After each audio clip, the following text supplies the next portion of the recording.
Guys, welcome to magical doctor mom. आज के मेरी वीडियो में मैं आपको बताने वाली हूँ कि बच्चों को सेरेलैक देना सही होता है, गलत होता है, देना चाहिए, नहीं देना चाहिए, अगर दे रहे हैं तो कितना देना चाहिए। तो इस वीडियो को पूरा ज़रूर देखिए और अगर आपको मेरे वीडियो पेरेंटिंग में किसी भी तरीके से हेल्प करते हैं तो मेरे चैनल को सब्सक्राइब कीजिए और बेल नोटिफिकेशन के बटन को क्लिक कीजिए ताकि जैसे ही मैं न्यू वीडियोस डालूं तो आपको पता चले। तो फर्स्ट बात करते हैं कि सेरेलैक बच्चों को देना सही होता है या नहीं होता है। तो मैं पर्सनली कभी भी बच्चों को सेरेलैक देना रिकमेंड नहीं करती हूँ। मैंने आज तक, मेरा बेबी अब 4 ईयर का हो गया है, मैंने कभी भी उसे सेरेलैक या कोई भी बाहर का इजी टू कुक जो फूड होते हैं वो मैंने आज तक उसे नहीं खिलाया है। मैंने उसे ट्राई किया है कि मैक्सिमम उसे घर का ही होममेड चीज़ें दूँ, मिक्स वेजिटेबल दूँ या फिर घर में ही सेरेलैक या रागी की जो पॉरेज होती है वो बना के दूँ।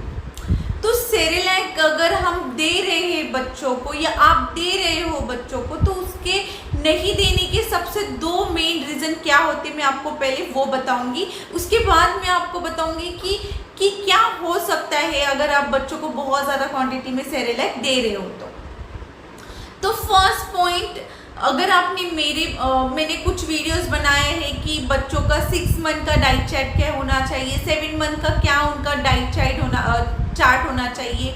तो अगर आपने मेरे वो वीडियोस देखे होंगे तो मैंने अपनी उस वीडियोस में भी यही कहा है कि ज़्यादा से ज़्यादा होममेड फूड दीजिए, आयरन रिच फूड दीजिए, प्रोटीन, मिनरल्स जो भी हो, उनका डाइट ऐसे होना चाहिए कि दिन में उन्हें ये सारी चीज़ें मिले। उन्हें दिन में आपको 3 से 4 वेजिटेबल देना है या फिर फ्रूट्स मिक्स करके देना है ताकि उनका डाइट अच्छा हो।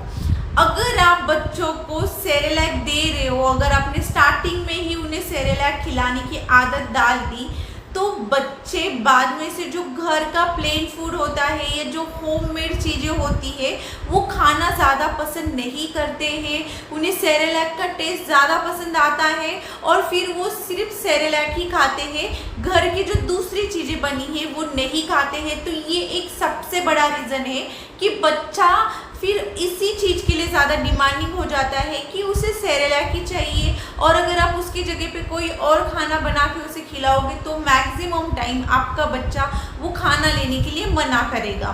फिर पेरेंट्स ये कंप्लेंट्स लेके आते कि अब हमारा बेबी कुछ खाता ही नहीं है, बस उसे सेरेलैक या कोई स्वीट वाली चीज़ें ही चाहिए। तो बच्चों को पहले से ही जो घर की चीज़ें हैं वो खाने की आदत लगाइए। अगर आप बाहर के इजी टू कुक जैसे कि सेरेलैक हो गया या कोई भी और कंपनी का इजी टू कुक चीज़ें हो गए अगर वो खिला रहे हो तो बच्चा फिर घर की चीज़ नहीं खाएगा। सेकेंड सबसे बड़ा रीज़न ये है कि अगर आप उसके इंग्रेडिएंट को चेक करोगे तो उसमें आपको शुगर और शुगर सिरप नज़र आएगा।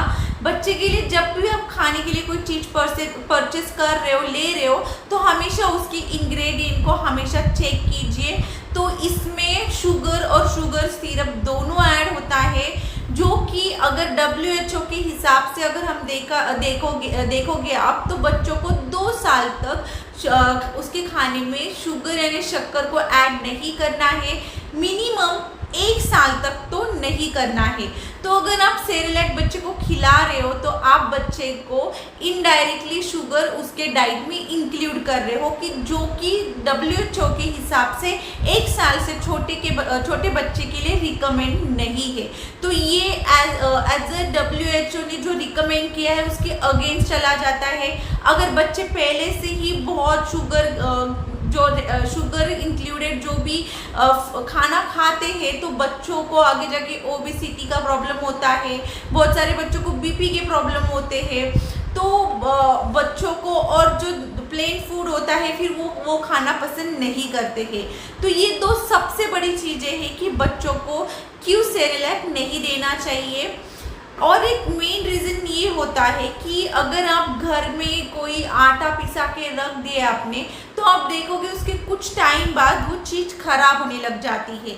तो सेरेलैक क्या होता है? सेरेलैक में अगर आपने देखा तो व्हीट फ्लोर होता है, यानी गेहूं का आटा होता है। उसमें अगर आपने एक्सपायरी डेट चेक की तो उसमें एक्सपायरी डेट 1 साल की होती है। तो अगर ये गेहूं का आटा 1 साल तक खराब नहीं हो रहा है तो उसके पीछे कोई रीज़न होगा। उसका मतलब ये है कि उसमें कोई प्रिजर्वेटिव ऐड किया है ताकि वो सेरेलैक खराब ना हो। तो देखा जाए तो सेरेलैक में ना बल्कि बस शुगर ऐड है, शुगर सिरप ऐड है, बल्कि उसमें प्रिजर्वेटिव भी है। तो ये सारी चीज़ें अगर देखा जाए तो बच्चे के हेल्थ के लिए, उसके किडनी के लिए सही नहीं होती है। इसलिए मैं कभी पर्सनली सेरेलैक या कोई भी इजी टू कुक जो खाना होता है उससे रिकमेंड नहीं करती हूँ। सेरेलैक का प्लस पॉइंट यही है कि उसमें वो हाई इन आयरन है, शायद इसलिए दूसरे डॉक्टर्स उसे रिकमेंड कर सकते हैं। पर मेरे अकॉर्डिंगली या फिर WHO के अकॉर्डिंगली अगर आप सुन रहे हो बात को, तो आपके बच्चे के डाइट में आपको शुगर 1 साल के पहले ऐड नहीं करनी है और ऐसी चीज़ें नहीं देनी है जिसमें प्रिजर्वेटिव होता है। तो देखा जाए तो सेरेलैक में शुगर भी होता है और प्रिजर्वेटिव भी होते हैं, इसलिए बच्चों को सेरेलैक देना अवॉइड कीजिए। सेरेलैक इजी टू कुक है। अगर आप कभी कभार कहीं आप ट्रैवल कर रहे हो, कहीं दूसरे जगह पे हो, अगर आपको पॉसिबल नहीं है बच्चे को कुछ देना, तो ऐसे केस में एज अ ऑप्शनल आप सेरेलैक रख सकते हो आपके साथ में। पर मैं उसकी जगह पे भी कहूँगी कि आप दूसरे ऑप्शनल फूड दे सकते हो। आप कोई भी फ्रूट बच्चे को दे सकते हो, बनाना को अच्छे से मैश करके दे सकते हो, कोई भी फ्रूट की प्यूरी बना के उसे दे सकते हो अगर इमरजेंसी में आप नहीं दे पा रहे हो। या फिर आप होममेड सेरेलैक भी बना सकते हो। ये जो आप देख रहे हो स्क्रीन पे इंग्रेडिएंट है सेरेलैक के, इस हिसाब से आपको इंग्रेडिएंट लेना है, इसे अच्छे से भिगोना है, फिर इसको अच्छे से ड्राई करके फैन के नीचे अच्छे से ड्राई करना है, फिर हल्के से इसे आपको आपके पैन में इसको रोस्ट करना है। ज़्यादा रोस्ट नहीं करना है, हल्के से रोस्ट करना है। इसमें आपको बादाम को भी ऐड करना है। ये सारी चीज़ों को अच्छे से ग्राइंड करके फाइन पाउडर बना के अच्छे से एयर टाइट कंटेनर में रखना है और पैन में पानी को गर्म करके 1 से 2 चम्मच डाल के अच्छे से मिक्स करके आप बच्चे को ये होममेड सेरेलैक दे सकते हो।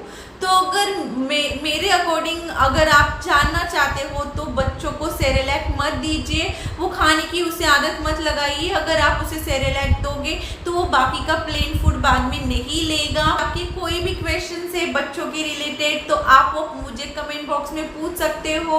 और अगर आपको मेरा चैनल पेरेंटिंग में किसी भी तरीके से हेल्प करता है तो मेरे चैनल को सब्सक्राइब कीजिए और बेल नोटिफिकेशन के बटन को क्लिक कीजिए ताकि न्यू वीडियोस आने पे आपको पता चले।